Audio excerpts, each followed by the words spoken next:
primaire reste le critère et plus que jamais. C'est lié aux préoccupations environnementales qui sont un point évident. C'est l'empreinte environnementale.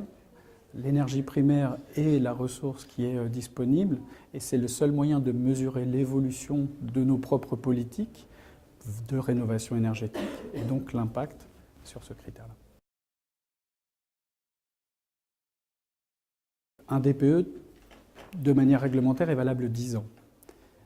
Dire que le DPE doit être en euros par mètre carré, c'est sûr que ça peut être une idée séduisante pour le consommateur. Pour autant, on voit que les coûts de l'énergie sont très volatiles, même sur moins de 10 ans. Donc c'est impossible à conserver cette mesure.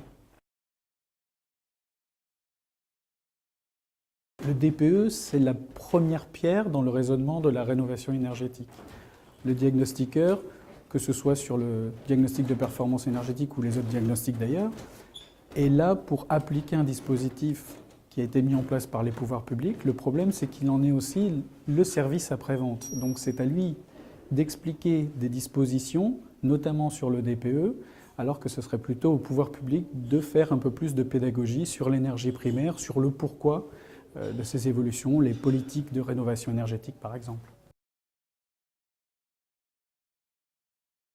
L'étiquette énergie est pour l'instant liée à une étiquette gaz à effet de serre, donc ça existe déjà dans le DPE.